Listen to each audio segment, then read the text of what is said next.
අස්සලාමු අලයිකුම් වරහමතුල්ලාහි වබරකාතුහු. පහවසර ඉස්ලාම් ධර්මය සූරතුල් අසර් පාඩම. මෙම සූරාව කුඩා සූරාවක්. මිනිසාගේ සමස්ත ජීවන සැලැස්ම ගැන කතා කරන සූරාවක්. ඒ තමයි කාලය සම්බන්ධව කතා කරන විශේෂයෙන් කතා කරන සූරාවක්. කාලය කියන දේ ගොඩාක් වටින වස්තුවක්. වටින දායාදයක්. එය මිල කළ නොහැකි කියලා ඔයාලා අහලා ඇති. ඒකට කාලය කොච්චර වැදගත්ද? ඒ වගේම අපේ ජීවන සැලැස්ම මොන වගේ විය යුතුද යන්න පුළුල් දැනුමක් ලබා දෙනවා මේ වාක්‍ය 3ක සූරාව තුල.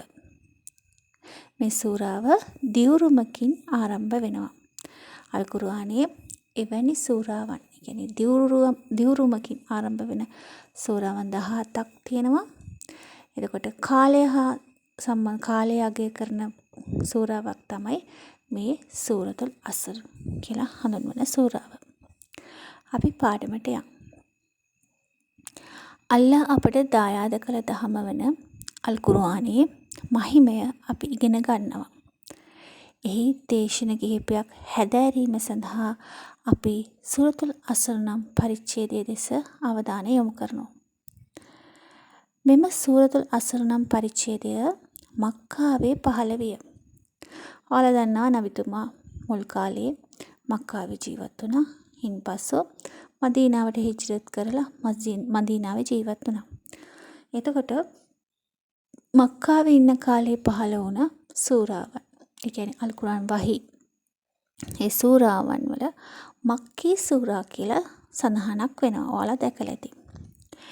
මදීනාවේ ඉන්නකොට මුහම්මද් නබි සල්ලල්ලාහු අලයිහි වසල්ලම් තුමාණන් මදීනාවේ ඉන්නකොට පහළ වුණ සූරාවන් මදනී සූරාවන් හැටියට හඳුන්වනවා. එතකොට සූරතුල් අසර් කියන සූරාව මක්කාවේ පහළ වුණ සූරාවක්, මක්කී සූරාව කියලා හඳුන්වනවා.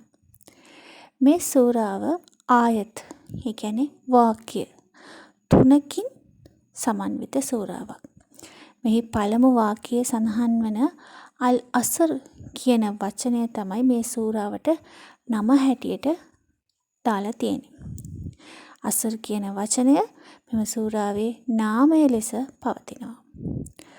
පොදුවේ මෙම අල් අසර් නම් වචනය අල් අසර් කියලා කියන්නේ කාලය. කාලය ගැන අර්ථය දෙනවා. එතකොට මේ සූරාව ඔයාලගේ පොතේ තියෙනවා. අනිවාර්යෙන් කියව ගන්න. ඔයාලට ඔඩියෝ හොයාගන්න පුළුවන්. ඒ හොයාගෙන ඒක අහගෙන හරියට තජ්වීද් ක්‍රමයට සූරාවක් කියවන්න පුරුදු වෙන්න. ඒ වගේම අනිවාර්යෙන් කටපාඩම් කළ යුතු සූරාවක් මෙය.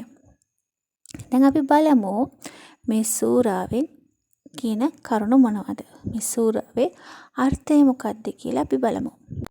බිස්මිල්ලාහිර් රහ්මානිර් රහීම් කියන අර්ථය දාලා තිනවා. සැමට කරුණාබරිත, පරම කරුණාබරිත අල්ලාහ්ගේ නාමයෙන් ආරම්භ කරමි. පළවන වාක්‍ය වල් අස්ර්, කාලය මත දියුරමි. ඒ කාලය මත දියුරීමක් මේ සූරාවේ සිද්ධ වෙනවා. ඊළඟ වාක්‍ය ඉන්නල් ඉන්සාන ලෆී ඛස්ර්, සැබවින්ම මිනිසා අලාභේහිය. තුන්වන වාක්‍ය ඉල්ලල්ලදීන ආමනෝ වඅමිලුස් සාලිහාති වතවාසව් බිල් හක්කි වතවාසව් බිස් සබර්. නමුත් විශ්වාස කළාවෝද යහප්කම් කළාවෝද එකිනෙකාට සත්‍ය පිළිබඳව උපදෙස් දුන්නාවෝද ඉවසීම පිළිබඳව උපදෙස් දෙන්නාවෝද අය හැර. බලමු මේ සූරාවෙන් මොන වගේ කරුණු කියනවද කියලා. ඉතින් ජයග්‍රහණයේ මාවත කුමක්ද කියලා ඉතා කෙටියෙන් කියා දෙනවා. මේ හේතුවෙන් ඉමාම් ශාෆී රහ්මතුල්ලාහි අලයිහි තුමා කියනවා මේ සූරාව සම්බන්ධව මිනිසුන් මෙම සූරාව පිළිබඳ සිතා බැලුවහොත් ඔවුන්ට යහමඟ කියා දෙන්න එයම ප්‍රමාණවත් වේ කියලා පවසලා තියෙනවා. මේක අනිවාර්යෙන් අහන්න පුළුවන් මේ ප්‍රකාශය දීලා කවුද කිව්වා කියලා අහන්න පුළුවන්. නැත්නම් ඉමාම් ශාෆී රහ්මතුල්ලාහි තුමාගේ ප්‍රකාශය කුමක්ද කියලා තෝරන්න වගේ එන්න පුළුවන් කියලා තියෙනවා එසේ. මෙය මෙම සූරාවේ වැදගත්කම ඉතා මැනවින් පෙන්වා දෙනවා. මිනිසුන් මෙම සූරාව කියනකොට සූරාවේ අර්ථය ගැන හිතලා බැලුවොත් ඔවුන්ට යහමඟ කියා දෙන්න එයම ප්‍රමාණවත් කියලා හඳුන්වන්නේ තුමා මේ සූරාවේදී යහමඟේ මිනිසුන් යහමාර්ගයේ ගමන් කිරීමේ වැදගත්කම ගැන කතා කරන බව පැහැදිලි වෙනවා. අද මිනිසා තත්පරය පවා ප්‍රවේශමෙන් භාවිතා කර නොයෙක් වාර්තා තබා ඇති බව අපිට දැකගත හැකියි. කාලයේ වැදගත්කම වටහාගෙන එය හරියාකාරව උපයෝගී කරගන්නට මිනිසා අසමත් වුවහොත් ඔහුට විශාල අලාභයකට මුහුණ දීමට සිදුවේ. මෙතන කියනවා බලන්න අපි කාලය කියන මම කලින්වත් කිව්වා කාලය කියන්නේ අල්ලාහගේ දායාදයක්. එය මිල කළ නොහැකි. අපි පුළුවන් උපරිමෙන් කාලය ප්‍රයෝජනයට ගන්න ඕන. කාලයේ වැදගත්කම වටහාගෙන එය හරියට උපයෝගී කරන මිනිසා හැමදාම දියුණු වෙනවා. එහෙම නැති වුණොත් මේ මිනිසා අසමත් වෙනවා. ඔහුට එය ලොකු අලාභයකට මුහුණ දීමට මාර්ගයක් වෙනවා. මිනිසා අල්ලා පෙන්වා දුන් ආකාරයට කාලය උපයෝගී කරගතහොත් ඔහුගේ කෙටි ආයු කාලය මගින් මෙලොව හා පරලොව ජයග්‍රහණය ලබාගත හැකියි. ඒ නිසා අප යහකර්ම කිරීම සඳහා අපගේ කාලය උපයෝගී කරගත යුතුයි. එය නාස්ති වී යාමට ඉඩ නොදිය යුතුයි. අපි ඉන්නේ කෙටි කාලයයි මේ ලෝකේ. හැමදාම ඉන්න ආවයි නෙවෙයි නේද? ඒක කෙටි කාලයයි ඉන්නේ. ඉතා කුඩා කාලයක් තමයි අපිට මෙහි ජීවත් වෙන්න ලැබෙන්නේ. අපි පරලොව ජීවිතය තමයි අපේ ජීවිතය, අපේ සැබෑ ලෝකය. එහෙ තමයි අපි දීර්ඝ කාලයක් ජීවත් වෙන්නේ. එතකොට පරලොව ජීවිතයේදී අපි සතුටින් ස්වර්ගයේ සැනසීමෙන් ජීවත් වෙන්න නම් මේ ලෝකේ අපි එයට අවශ්‍ය කරුණු එක්රැස් කරගත යුතුයි. ඒ තමයි විශේෂයෙන්ම යහ ගුණාංග කියන එක. යහ කර්ම කියන්නේ හොඳ පුරුදු, හොඳ ඇවතුම් පැවතුම්. යහ කර්ම කිරීම, ඒ වගේම කාලය ගැන හොඳින් අවධානය යොමු කරමින්, කාලයේ වටිනාකම ගැන හොඳින් අවධානය යොමු කරමින්, එහි වැදගත්කම වටහාගෙන යහ කර්ම කිරීම සඳහා අපගේ කාලය යොදවන්නේ නම් අපි ජයග්‍රාහකයින් බවට පත් වෙනවා. එහෙම නොවුනොත් අපේ මෙලොව ජීවිතය සහ පරලොව ජීවිතයේ පරාජිතයින් බවට පත් වෙනවා. මිනිසා කෙබඳු ගුණාංග ආරක්ෂා කරගත යුතුද යන්න තුන්වන වාක්‍යයේ සඳහන් වෙනවා.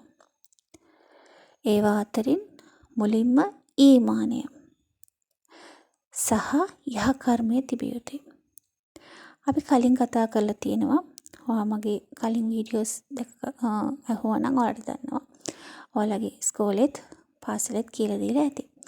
ඊමාන් කළ යුතු කරුණු කිහිපයක් අපි කතා කරලා තියෙනවා. මුල්ම කරුණ තමයි අල්ලාහ් විශ්වාස කිරීම. ඒකම තවත් කරුණු පහක් අපි කතා කරලා තියෙනවා. මතක් කරන්න බලන්න. අල්ලාහ්ව විශ්වාස කිරීම, මලායිකවරු විශ්වාස කිරීම, රසූල්වරු එහෙම නැත්නම් නබිවරු විශ්වාස කිරීම, අල්ලාහ් පහල කළ ආගම් විශ්වාස කිරීම, පරලෝ ජීවිතය විශ්වාස කිරීම, කලාකදර විශ්වාස කිරීම. මේ ඊමානය තියෙනවා නම් ඔහු තුළ කෙනෙකු තුළ ඊමානය තියෙනවා නම් අනිවාර්යෙන් ඔහු තුළ යහ කර්මයක් තිබිය යුතුයි. ඒ තමයි මේ වාක්‍යය කියන්නේ. අල්ලාහ් කෙරෙහි තිබෙන විශ්වාසය හෙවත් ඊමානය මිනිසාගේ බාහිර හා අභ්‍යන්තර ජීවිතය හැඩගස්වනවා. ඊමානය හා යහ කර්ම එකක් අනෙකින් බෙදා වෙන් නොවි එකට බැඳී තිබිය යුතුයි. යහ කර්මය යනු ඊමාන් නම් ගසෙහි ඵලදා වන්නේය. ඊමානය කියන දේ අපේ හිතේ තියෙනවා නම් අල්ලා ගැන විශ්වාසයක්, ඒ වගේම අපේ ආගම් ගැන විශ්වාසයක්, ඒ ඊමානය තියෙනවා නම් අනිවාර්යෙන් අපි අපේ ජීවිතය තුළ යහ කර්ම වලින් පෝෂණය වී තිබිය යුතුයි. ඊමානයේ අවසාන අංශය මොකක්ද? ඊමානයේ අංශ 70කට බෙදෙනවා. අවසාන අංශය මොකක්ද? මාර්ගයේ බාධකයක් වෙන දෙයක් තියෙනවා නම් ඒ ඉවත් කිරීම තමයි අවසාන අංශය. ඒකට හිතලා බලන්න යහ කර්ම කියන දේ කොච්චර වැදගත්ද කියන එක. ගසක් අප හඳුනාගන්නේ එය ලබා දෙන ඵලයෙන්. එලෙසම ඊමානයේ පාරිශුද්ධත්වය හඳුනාගන්නේ යහ ක්‍රියා මගින්. ජය ලබා ගැනීමේ තවත් ගුණාංගයක් වන්නේ සත්‍ය හා ඉවසීම මගින් කෙනෙකු තවත් කෙනෙකුට උපදෙස් දීම. ඊමානයේ හා යහ කර්මවල සුවය විඳින මුස්ලිම්වරයෙකු තම සුවය අන් අයට බෙදා දෙන්නෙකු විය යුතුයි. ඔහු තම වටපිටාවේ සිටින්නන්ට ඊමානය පිළිබඳව හා යහ ක්‍රියාව පිළිබඳව පවසන්නෙක් ලෙස නරක වළක්වන්නෙකුත් ලෙසද සිටිය යුතුයි. ඊමාන්දාරයෙක්ගේ ලක්ෂණ තමයි මෙතන කියන්නේ. මොනවාද? හරියට ගහක් අපි හඳුනාගන්නේ අපි අර ගහක් කියනවා නම් ඒක ගහක් පළතුරු තියෙන ගහක් කියනවා නම් ඒ පළතුරේ නම එක තමයි අපි ගහ කතා ගහ හඳුනාගන්නේ නේද? ගහේ නම කියන්නේ එහෙම. ඒ වගේ තමයි කෙනෙකුගේ චරිතය තුළින් ඔහුගේ ඊමානය පිළිබිඹ වෙනවා. ඊමානයේ පාරිශුද්ධත්වය හඳුනාගන්නේ යහ ක්‍රියා මගින්. ඒ තමයි මේ වාක්‍යයේදී කියන්නේ. ජය ලබා ගැනීමේ තවත් ගුණාංගයක් තමයි සත්‍ය හා ඉවසීම. සත්‍ය හා ඉවසීම කියලා කියන්නේ අපිට ජයග්‍රහණය ලබාගත හැකි ඉතා හොඳම මාර්ගය. ඉවසීම මගින් කෙනෙකු තවත් කෙනෙකුට උපදෙස් දීම. තවත් කෙනෙකුට ඉවසිලිමත්ව සත්‍යවාදීව උපදෙස් දෙනවා නම් යහපත් දේවල් විතරක් අනිත් අයට බෙදා දෙනවා නම් ඔහු සැබෑ මෝමින්වරයෙකු වෙනවා. එතකොට පාඩම ආයෙ කියව ගන්න. ඉතිරි කොටස බලමු. ආයු කාලයේ ජයග්‍රහණයේ මාවතක් ලෙස පත් කරගමු. අල්ලා කෙරෙහි විශ්වාසය තබා යහ කර්මවල නිරත වෙමු. ඊමානය හා යහ කර්ම පිළිබඳව අන් අයටද කියා දෙමු. මේ පණිවිඩය මේ සූරාව තුළින් අපිට කියනවා. අභ්‍යාසය බලන්න. ප්‍රශ්නවලට පිළිතුරු සපයන්න තියෙනවා. අභ්‍යාසයේ පළවෙනි ප්‍රශ්නය බලන්න. සූරතුල් අස්ර් පහළ වූයේ කොතනද? අපි කලින් කතා කරා ගැන මක්කාවේ. එහි වාක්‍ය කීයක් තිබේද? වාක්‍ය කීයද? 3යි. 2. මිනිසා අලාභයෙන් බේරී ජය ලබා ගත යුතු නම් ඔහු වෙත තිබිය යුතු ගුණාංග 4 මොනවාද? යහ කර්ම සිදු කිරීම, එකිනෙකාට සත්‍ය පිළිබඳ උපදෙස් දීම, ඉවසීම, ඊමානය, ඒ විශ්වාසය තිබීම. හරි, විශ්වාසවන්ත බව, යහ කර්ම කිරීම, එකිනෙකාට සත්‍ය පිළිබඳ උපදෙස් දීම, ඉවසීම. මේ දේවල් තමයි යහ ගුණාංග. ඉමාම් ශාෆී රහ්මතුල්ලාහි අලයිහිතුමා සූරතුල් අස්ර් පිළිබඳ කුමන අදහසක් පවසා ඇද්ද? ඔයාලගේ පොතේ සඳහන් වෙනවා බලන්න. මිනිස්සු මෙම සූරාව පිළිබඳව සිතා බැලුවහොත් ඔවුන්ට යහමඟ කියා දෙන්න එයම ප්‍රමාණවත් වේ කියලා තමයි සඳහන් වෙලා තියෙන්නේ. ප්‍රශ්නේ තමයි සත්‍ය පිළිබඳව එකිනෙකාට උපදෙස් දුන්නා වූ යන තේරුම දෙන අල් කුර්ආන් වැකිය සූරතුල් අස්ර්හි කීවැනි වැකියද? 3 වන වැකිය. අදට එපමණයි. පාඩම දෙසරයක් කියව ගන්න. සූරතුල් අස්ර් එක හොඳට කටපාඩම් කරගන්න. ඒ තේරුමත් හොඳින් කියව ගන්න. මොනවද මේ සූරාවෙන් කියන්නේ කියලා, අපිට දෙන උපදෙස් මොනවද කියන එක හොඳින්ම අපිට කියලා දීලා තියෙන මේ පාඩමේදී හොඳ පැහැදිලි කිරීමක් දීලා තිනවා. අනිවාර්යෙන් පාඩම කියව ගන්න. අභ්‍යාසයක් ලියන්න. අස්සලාමු අලයිකුම් වරහමතුල්ලාහි වබරකාතුහු.